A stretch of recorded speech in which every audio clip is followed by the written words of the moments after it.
intro music. You're not going to be able to hear it because you haven't got headphones on, but I'm going to let it play out the whole way. About 5 seconds. Ready?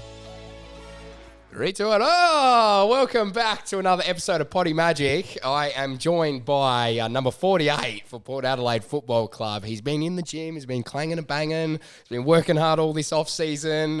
He's a very, very funny man, and I can't wait to get into our chat today. Please welcome Jake Pasini. Thanks for having me, Jared. Oh, mate, thank you so much for coming in on the pod. We just finished up a session with Nick Martin was in here today. Trent Rivers was in today. Yourself and Chase as well, which was really good. How was the session today? No, it was good. Feeling good? Good. No, arms are a bit sore. Shoulders. Man. Big shoulder session. It was just like supersets all day today. So pretty much what we did, we had it was just all upper body. And Nick had his photos today, so we just had to get him extra juicy. So we pretty much did some bench press, some shoulder stuff. We just got everything real nice and fat, which was good as. So now a little bit of background about how me and Jake know each other, I guess. So we started training with each other 2 years ago now? Yeah. Well, yeah, whenever Denver started, I think. Was that last pre-season? Last pre-season, Last pre-season. This is our second pre-season through now. What pre-seasons we have down here. I know. You enjoy them? Yeah, no, they're good fun, actually. You don't have to lie. It's okay. No, well, they're not fun. The first few sessions aren't fun. You got me throwing up a bit, but yeah. Can you please tell everyone the first session back? All right, so I'm going to let Jake tell this story because it's his story. But first session back, he's come in. You've had, a couple of you had your Bali footy trip with the boys. Had the footy trip. And he's come back in and not in the best condition. Yeah, take it from not here. the best shape. Yeah, so we had the obviously the weights to start off with, which was not too bad, and then he got us on the cardio bike, which hit me pretty hard. So we had a few sessions on the bike, and he got me out there, and first effort. Yeah, I wasn't feeling too good. Second effort, no good. Went for a walk, had a bit of chuck up. Yeah. And then did the third one, I was all right. And then hopped in the car, ready to go home. Driving down Roy Highway, going 100 Ks. Like a freeway here in Perth. Yeah, freeway, going 100 Ks. I was just hanging out the window, just all down the side of Dad's car. Oh, no. I had to get home. Luckily, no one was home. I took all the seat covers off, chucked them in the washing machine, got the baby wipes out, cleaned all the inside of the car. It is actually old time, that. But how are you feeling now? You feeling much better running around and training? Yeah, definitely. Yeah, the running sessions have definitely got me fitness back up. But that's it. Man, you are looking good as well. Like if anyone's been watching the stories or the TikToks or whatever, you are looking large, man. I actually could not be happier with how all of your stuff has been, eh? Feeling good, yeah. I'm pretty confident, and obviously the upper body's feeling good, and the legs are feeling good as well after my knee. So we're going to go into all that in just a second. But before we do that, I've got a couple of questions, a couple of true or falses, that sort of stuff that I just want to, throw it your way and see the answers for them. So I've asked a couple of sources. Now, I asked some people, does he have any nicknames, Jake? And I got a few different nicknames from a few different people, and you might have to explain as to where they came from. So first one I've got is Angry Bird. Angry Bird? Oh, who's told you this? I heard maybe that was a state one, was it, around that time? How did Angry Bird come out? Yeah, I don't know. That was a long time. I actually can't remember, I've heard it a few times, but I couldn't tell you where that came from, honestly. I guess tall, birdie looking, something like that. Would you get angry one day? Yeah. It's something to do with that. Something to do with that. Yeah. The second one was Under the Radar. Under the Radar? I've never heard this. You never heard it? Who has put you onto this? This was Bryn. Teeks.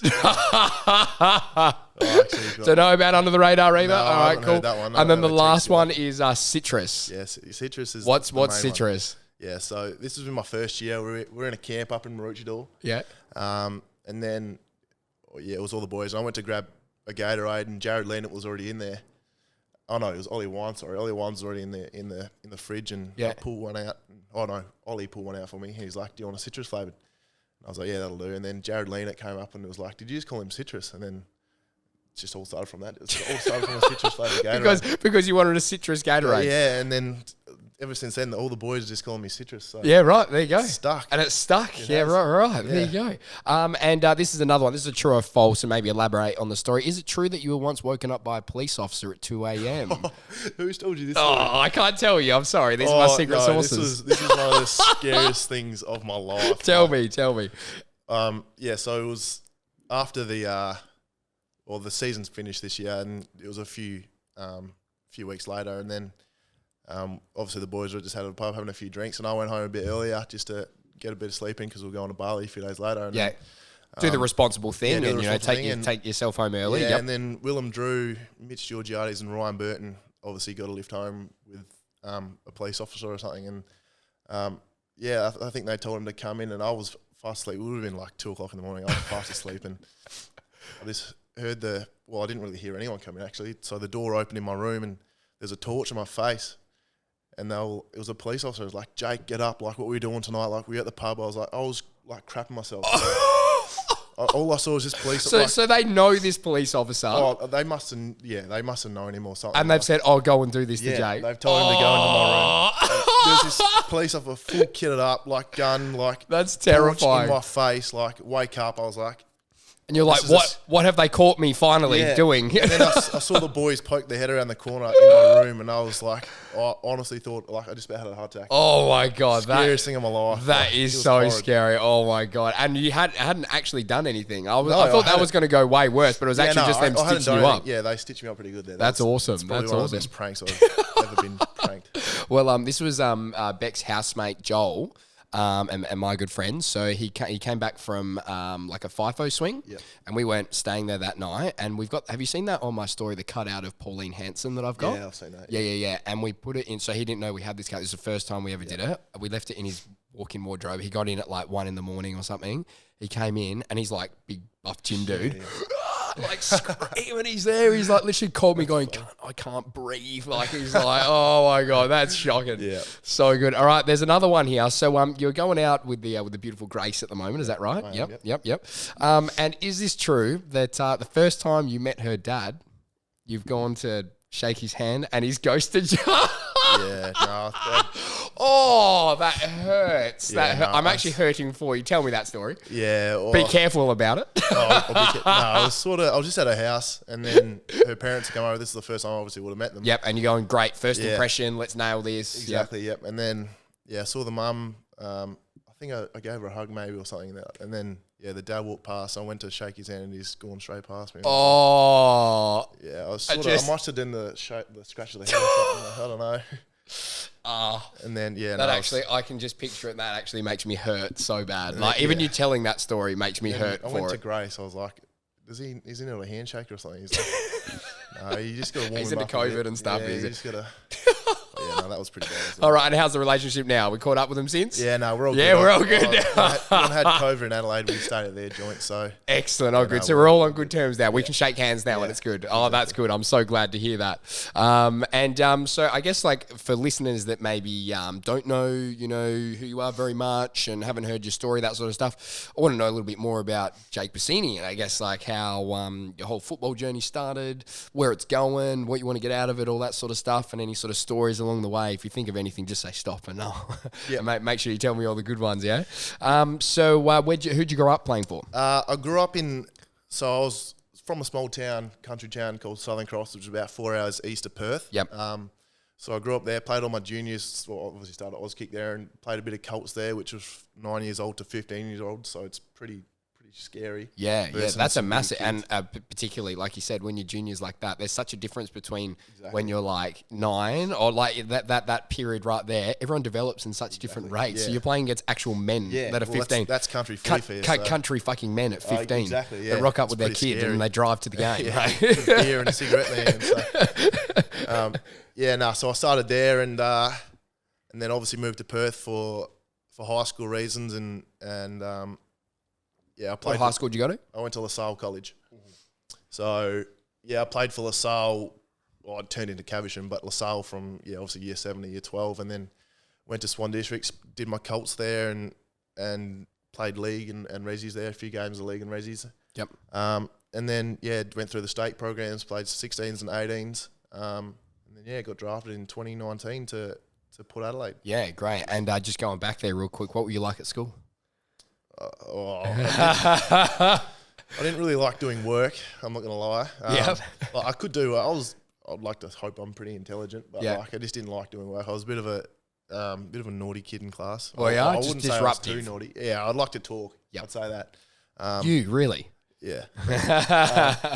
But yeah, no, I got the work done and I graduated, which I was pretty happy with, and so we're all good. Yeah, good, nice. And was there anyone that you went to school with or like grew up playing football with that is also now playing AFL somewhere? Yeah, obviously Riley Garcia, he's playing for the Western Bulldogs at the moment. That's right. Yeah. Yeah, so I did all my high school years with him, and we're still pretty close, mate. So we catch up whenever we can, and he's going well. So yeah, wicked, nice. And any guys from the would have been a whole heap from that state side, hey? Yeah, heaps of boys. So many of them, like pretty much the majority almost. Yeah, exactly. I was actually counting the other day. I have a photo on my wall of all the boys. I think there's 24 out of like 35 or something. That is crazy. Hey, who's some of those names? Rattle them off. Luke Jackson, Trey Roscoe, Trent Rivers, Nick Martin. Yeah.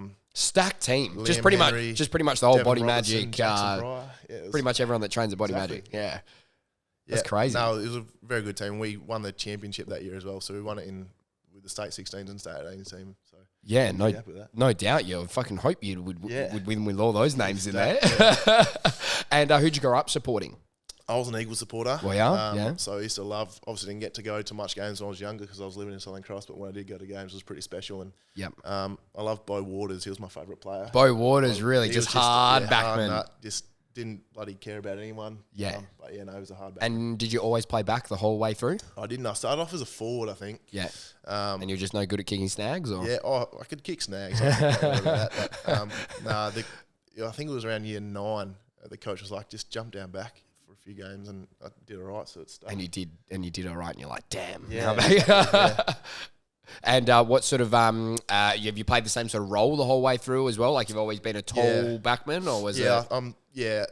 Pretty much. Just sort of lockdown defender and try and intercept when I can. Yeah. But yeah, it sort of depends. Hopefully with Porter, I'm sort of like the third tall. We've got Alira and Tom Jonas there. Yeah, you got some big fellas down there. Yeah. They'll help me out, and I'm just looking forward to it. Years to come. Yeah, absolutely. And did you always kind of know that you were going to take the football pathway? Was that always like in the conversation for you? Or was obviously, every kid wants to play AFL. It's their dream. Yeah. So I was sort of thriving towards that, and I think when I made the 16s team, it sort of became reality that I could have made it. Yep. So that's sort of when I switched into gear, and I really put my mind towards it. But I did have a backup. Like I was going to become like a builder or a tradesman or something. I didn't get drafted. But, wicked. As soon as the opportunity arose, I took it with two hands. Yeah, absolutely, you would do. And in terms of your family as well, you've got a sister? Yep. And your mum and dad, were they really sporty into sport? Were they always watching your games and that? Or yeah, Dad was a 300+ player for Southern Cross. So was he really? Oh, wow. He was. He was a pretty good footballer. So he's up on the wall there. He's up on the country wall and all the... His brother's a bit better, though. His brother's he probably doesn't want me to say that about him, but no, my uncle is a very good footballer as well. So, then even Mum played netball in Southern Cross and a bit of basketball and stuff like that. And Mia played netball, and she's now a personal trainer as well. So all sporty family, in that sporting realm. Yeah. And would you be out kicking with your dad? Were you out kicking with the Southern Cross team when you were younger? That sort of stuff as well, I imagine. Dad was the coach for the Oz kick team, so whenever I could, like he always took me out for kicks and in the backyard, go for kicks and stuff. And there's lots of boys. Everything's within walking distance in Southern Cross. So all my mates were just come around, play soccer, play cricket, play footy, and we just loved it. Crazy, that's so good. Weirdly, Beck actually lived in Southern Cross for like a year or something. I have to exactly ask her what year that was. But she was there for a short period of time with all her family and everything. They must have like crossed paths at something. At some point rather. And you drafted in 2019. You were in the rookie draft. I was. I was. So how did that all go down? Yeah, it was pretty nerve-wracking, honestly. Like, obviously, I don't think I would have. Well, I sort of thought I wasn't going to go within the first 2 rounds. My manager was telling me, and then I was obviously going to be a bit of a later pick. And when I didn't get picked on that second day, I was a bit nervous. But my manager gave me a call and gave me a bit of reassurance that I was going to go in the rookie draft at some point. And with pick 8 in the rookie draft, I was pretty happy that Port picked me up. So And did you know that Port was interested, or was there other clubs that were interested at the time? I had a few interviews with Port. Actually, I only had one interview with Port, so I didn't really know Port were interested. But when I got the phone call from a manager, they said they were pretty interested, which was a surprise. And I think the Eagles were pretty interested as well. So I could have ended up anywhere really. But no, I'm really happy now that I've ended up at Port. Port Adelaide. Yeah, I can imagine. Yeah. And who were you drafted with? Who was the other guys that was also in the same draft? The West Australian Mitch Georgiades. So I was drafted with him. Me and him are probably best mates now. And I had Miles Bergman in that draft, Jackson Mead, Dill Williams. So there was a few good players in that draft. Yeah. That went to Port. And then the guys that you're drafted with, it sort of tends to always be they're the ones that you kind of get closest with. Yeah, Are you pretty tight with all those young guys? Yeah, or I am. is Port pretty good with like the old guys and the young guys all sort of mixing? No, we're all pretty tight, Nick. We all we all hang out together. I'm pretty close with Connor Rosie, Zach Butters, all the boys a year above me. But yeah, my housemate Drewy. There was a few boys that aren't at the club anymore that I was pretty close with. No, we're pretty tight, Nick. Yeah, wicked. And then who was like the older guys when you were coming in for that first year? Who was the captain? Who was the sort of who were the big dogs? Yeah, so Tom Jonas was I think that was his first year of captaincy when I was at the club. So Tom Jonas was the captain. Ollie Wines was there. He still is there. Robbie Gray, Justin Westhoff, Hamish Hartlett. So there was some big names. Yeah, big names. And what's that like kind of coming in from, you're playing state footy kind of thing, and then you're going in and all of a sudden there's all these big name guys. You're like, oh my God, I'm playing with these guys. Is that weird? Yeah, it is. I was pretty starstruck. Like when I first got to the club, I just came off shoulder surgery. So what did you have done on the shoulder again? Yeah, I kept dislocating throughout 18, so I just had like the ladder J. So that's all stable now. But yeah, when I first got to the club, I was obviously in rehab, and then in rehab was Justin Westhoff and Hamish Hartlett. And there's actually a photo of me sitting next to them, and I'm this little skinny kid, and Justin Westhoff, Hamish Hartlett, big just buff. huge. Hamish got the tattoos, and yeah. But yeah, no, it's pretty surreal. Like I still look back at it now and think, wow, I'm pretty lucky. Yeah, absolutely. And then you were 18 when you got drafted, hey? Yep. And what was that move? That would have been the first time you've moved out of home, lived out of home, and that sort of thing. How was that? It was pretty scary. Obviously, I had the move from Southern Cross to Perth, which is nothing like moving to interstate, and like not having your family members like within driving distance. Yeah, exactly. Yeah, no, it was pretty hard, and I think obviously the first year was COVID as well. So it made it so much harder. But lucky enough, we got to come back home for a few months there. But the first few months were pretty hard because we weren't playing footy. We weren't really doing much really because of COVID. Yes. So, but no, I've adjusted well now, and I've got a good housemate, and no, I feel comfortable. I was going to just say, who's your housemate? Willem Drew is my housemate. What's he like to live with? And what do you like to live with? Are you a shit housemate? Or? I'm alright. He probably thinks I'm shit. He probably thinks I can't cook. I can't do anything. But no, he looks after me pretty well. He's just bought a house, so I'm looking forward to moving in. Oh, beautiful! Oh, you're getting the invite to the house too. Yeah, he's invited me. So good. I've been there ever since I've got to the club. I've been with him. So excellent. He's looked after me well. That's good. And is there anything that he does that annoys you, or vice versa? He non-stop farts. That's like there's something wrong with his bowels. Do you know who does that in the training sessions? Fucking Luke and Trey. They are the worst. It's shocking. It's so bad. It's so bad. Yeah, Drewy stink as well. So it's bad living with him. But other than that, we have a few good ping pong battles and stuff like that. So. Ping pong? Have you got it? So you got a table inside? Yeah, I bought one. Yeah, last year I think it was. That's so we have a few good battles. That's such a young 18 to 21-year-old boy's house with a fucking ping pong in the middle of the living room. Yeah, there's a lot of FIFA ping pong, a lot of things going on. Yeah, nice. You get pretty competitive and fight up each other. Yeah, we do. There's actually a funny story like this year. So we're in a rental house, and the person who owns the house lives next to us.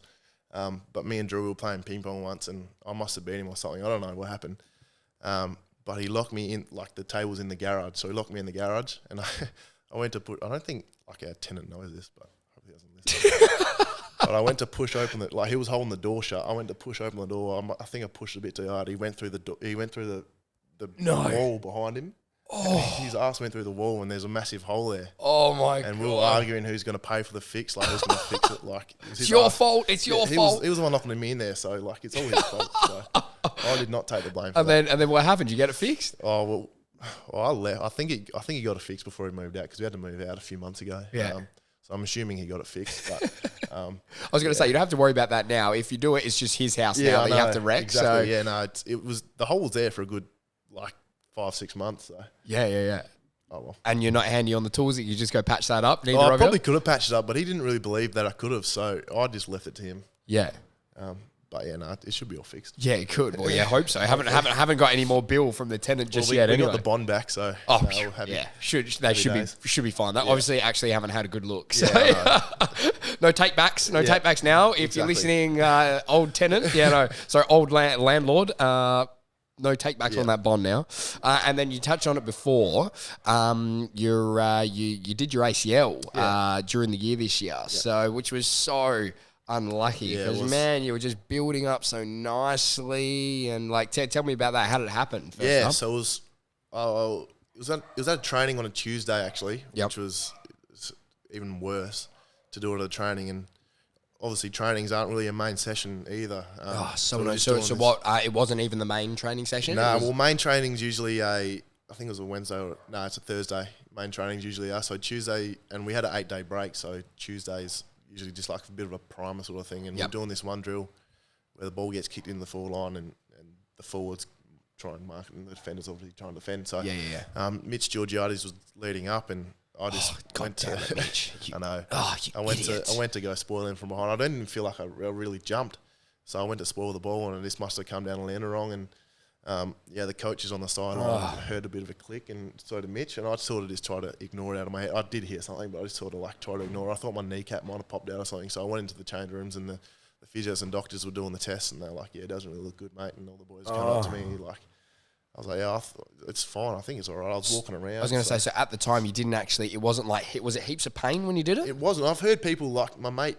I've got a few mates that have done ACLs, and they reckon it's like one of the worst pains I've ever felt. But for me, that's why I didn't really think I did it, because it wasn't too bad. Yeah. I got up and I was going to start going again, but like the physios pulled me in. But yeah, no, I walked straight inside, and obviously the doctors did the test and stuff, and they were like, wasn't looking good. Then I went and got a scan and went home, and I was sitting there on my bed, and I got the cold, and I did the ACL, which was no good, and it was pretty upsetting. And then what was like when you got the call? What was your thoughts? What because I imagine like with any sort of big rehab injury, like that, and obviously this is your career and everything, and you were just starting to build in so much. That would have been so much like emotion around that. What was that like? Yeah, well, I was obviously pretty upset, but I thought to myself, there are two things I could do. I could crawl up into a ball and get upset and sad, or I can just concentrate on the things that I can control. Yeah. Which is working on myself and getting better, and which I felt like I have done. I've worked on the things. So I obviously got the surgery done, and I was straight onto the phone with the physios and the doctors, and what can I do to get better, and what can I do to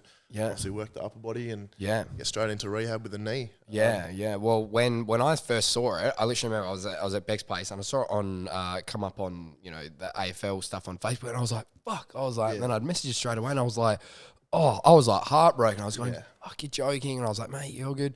And then you're like, yeah, all good. Like you were so positive about the whole thing whenever we spoke about it, which I thought was just amazing because, like you said just then, you could have gone two ways with it, where you're either just going to like pump it through, or you're going to be like really flat about it. And I actually could not believe how upbeat you were and positive about the whole thing. Yeah, well, I think because I did my shoulder, I did my right, so I've done both my shoulders. So I did my right shoulder last year, and that was in the last pre-season match before round one of the sample. Yeah. So I did that, and that was only 10 weeks of rehab. But I think because I've been through that and the rehab with that, my mindset, that sort of put me in a good stead to deal with this injury.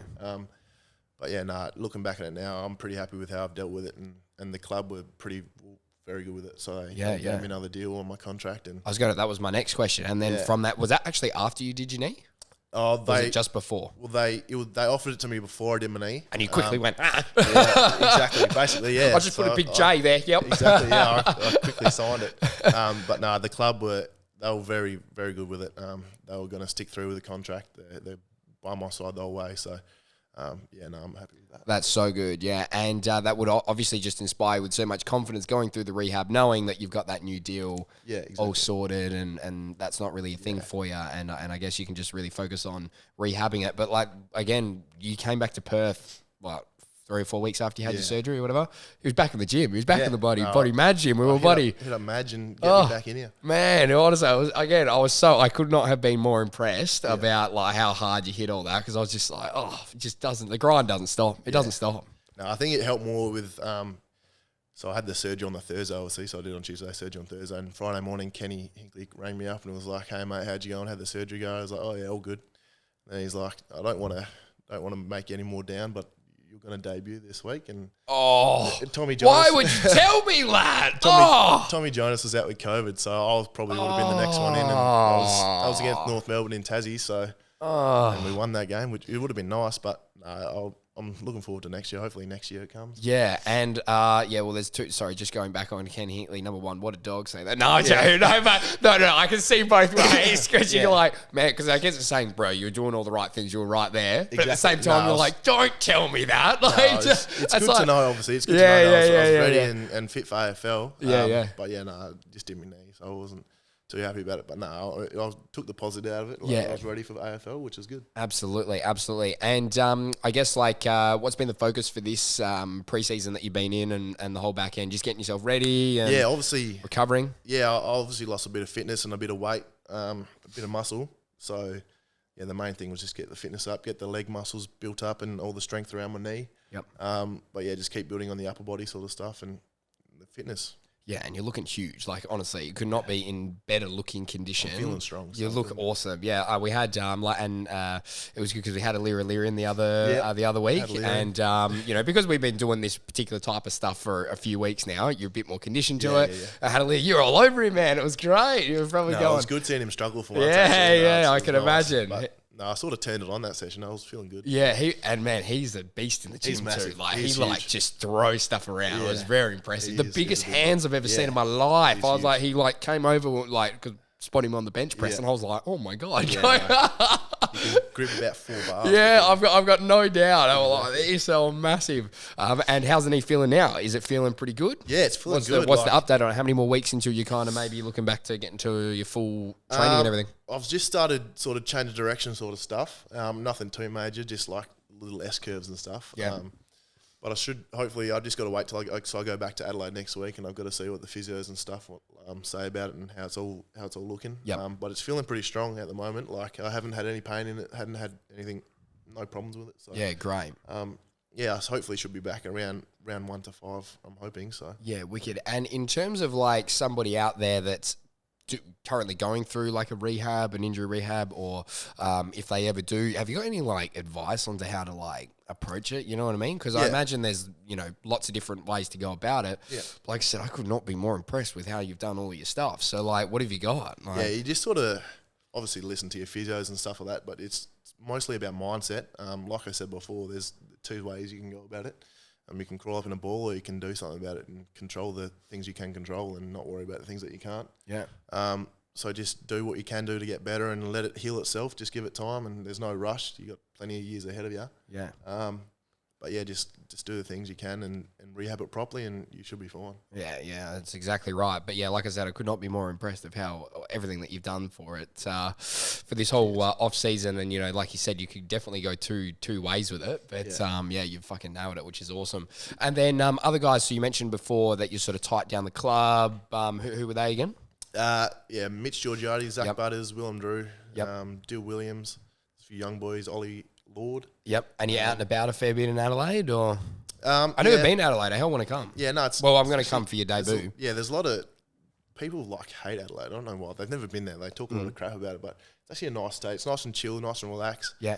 The beaches are nice, and there's a few nice bars and stuff around. So sick. Adelaide Oval's unreal. So. Yeah, I really want to come. Well, I'm going to come to watch a game this year with no doubt you're going to get the debut, which is absolutely, it's going to happen. No, we're manifesting it. It's going to happen. But I want to come and do the shark cage diving. You would never see me out. No? Why not? 1, the water's freezing in Adelaide, and 2, they'll give you wetsuits. They'll be fine. They've got things around these. The sharks are huge in Adelaide, I've heard, and big great whites. Yeah, but you're in a cage. Yeah, no, they don't swim in my pool, so I don't swim. Fair enough. And I guess your goals for the upcoming season, what's the focus? Just getting the body right, getting the first game? Yeah, exactly. Pretty much. And have you been told in terms of any role stuff that's coming up for this year or anything to think about? Nothing not yet? No, I think we're going to wait. All the clubs and the coaches are going to wait until we get back and talk a bit more about that. But yeah, my main thing is just get the knee right. And then, whether my first game's on the SANFL or the AFL, just get the body right before then and feel confident, not only in my knee, in everything, the mindset. Yeah. Just feel good to get out there. And I imagine that will, like you said, boost your confidence up big time. Just getting that first milestone, that first tick out the way, exactly. and then hitting the next one. Yeah, absolutely. And the guys that you're playing with and against at training, down back, and I imagine you're lining up on the forwards. I mean, you're lining up on like big Chaz. Yeah, Charlie Dixon. Yeah, he's a massive boy. Yep. So I remember when I first got to the club, our first intra-club match, I had to line up on Charlie Dixon. I'm looking up at him. Mum's actually got a photo from the sideline. Where I'm down here, and Charlie's huge. And just a stick, massive. Yeah. He's got a bit more width about him as well. So, I've sort of come to terms with him a bit, and I'm playing all right with him at the moment at training. That's good. But so I got to play on Charlie, Robbie Gray, Todd What's Marshall. What's Robbie Gray like? Oh, he's unreal. Like he's obviously the little master, Robbie. So it's impossible playing him. Like his mind and his skill set and the way he moves is just like I've never seen before. Like it's ridiculous. So he's probably one of the toughest players to play on at training as well. And is there anyone that like gives you real good advice in particular? Like anyone sort of taking you under their wing a little bit? Yeah, obviously all the backs, Tom Jonas, Tom Claria, all them boys, Trent McKenzie. Yep. Like they're obviously the main backmen at our club, and they help me a fair bit. And even like the forwards, they give me pointers what to do and stuff when we're doing certain drills. So it's good. Like all the boys are very helpful. Yeah, that's good. Yeah, man. I can't wait to see what you're going to do this year and explode. And man, like I said, it's been a big pump up of Jake Pasini on all the socials, all this big summer. We've had the articles, we're doing the Poddy, we're doing everything. But man, I could not be more stoked for you, and I can't wait to see what this next little patch of your career is going to bring you, which is super exciting. We've got one more little segment that we're going to do after this. We're going to take a quick little break and have a bit of fun with this next one. Beauty. All right, so this next bit, I thought we'd have a bit of fun. Just, we'll just see. And if it turns out really good, great. If it turns out shit, we can just bin it. All right, so you'll know if this bit's on, it's turned out okay. All right. So I thought with my little my podcasting here, you can actually like run your phone through it. So we put Jake's phone up, and it can actually record the phone call, and it'll come through, and you're talking here. Like it's going to be great. So I thought we maybe do a little prank phone call to someone. We don't really know what to do yet, so let's like brainstorm with everyone here, and let's see what we can do. All so right. I think so. Who's the ones you type with? We probably go Mitch Georgiades. Yeah, he's in Perth as well at the moment. He's in Perth. Yeah, cool. All right, sounds good. And what's something that we could get him to do? Do you want to see if he's like a good bloke and he'll come and help you out with something? Yeah. Or something like that. Like, well, you've got your boat. Yeah. Jake's just bought a new boat, everyone, by the way. Must be nice, yeah? Yep. And you're going to take it out today. And I know that Mitch has also got a big luxury super yacht. He's got a few boats. He's got a few boats in his fleet, yeah. Yep. So maybe my first initial thoughts was to call him up. And does he know that you're going on the boat today? No, he doesn't. No. Okay, all right. Well, maybe you could call him up and be like, hey, I'm going out in the boat. And I could say that the boat's still getting serviced. Like the engines, and I've told my mates like I need to get out there. Like I've told them I've got this boat, and obviously like Jake's boat is a bit different to what Mitch's boat. Mitch's boat is a little bit nicer than what Jake's boat is. So maybe you could go for like the upgrade of going like, hey, I've promised my mates. I've just say that. Say like I've arranged with like 4 of my mates from where? Yeah, I'll just say they're from here, and like you won't know who they are, but. I've arranged them, and man, I've like promised them we're going to do this for ages, and I thought we we're going to take the boat out. Can I just come grab the keys to yours? Yeah. And just see. Oh, all right. We'll do that. Even one of the jet skis, like I'll see, he's got about 4 jet skis in his shed. So just say, okay, yeah, cool. Can we just take the jet skis then? Like, okay. Just be like, just like really get on him and be like, man, please, like, remember I did this for you. I don't know, something like that. We'll try that. Yeah. And again, if it turns out good, great. If it turns out really bad, we'll just bin it. So it's all right, let's do it. All right, where's your phone? Where's your phone? Oh, God, I'm excited for this. I'm looking forward to what he's going to say, to be honest. All right, whenever you're ready. Yep. We're going to bring that up nice and loud. Mitch Georgiades, here we go. See if he's a good bloke or not. Probably won't even answer. Answer. Watch him not answer. Hello? Sorry, I missed your call. This is Georgiades. Call me back. He's got one of those ones with the delay on it. I know. I thought he picked up. All right. Who else can we try? Anyone else in Perth? We can try like Drewy. Yeah. Just like prank him.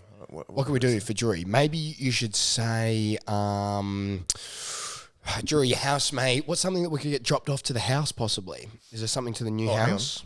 Rich G. He's got us back. Yo. Hang on. You there?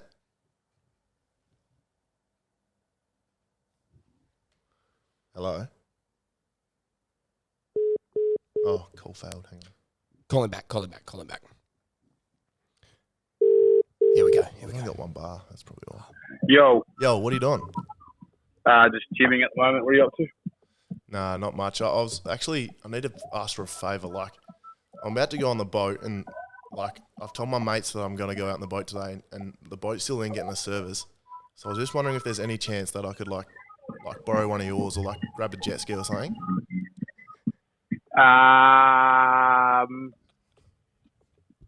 Where are they? Jet skis are down south. Fuck. And none of the boats in the water. So you have to go get them dropped in. But Nah, that's all right. No dramas. Nah, that's all right. is yours still getting serviced? Yeah, the boat's still, I might just grab, like, a kayak or something then. That might work. Wait, 2 seconds. Let me. What's that? Hey? What'd you say? What'd you say? You got any kayaks? Or, like, a stand-up paddleboard or something?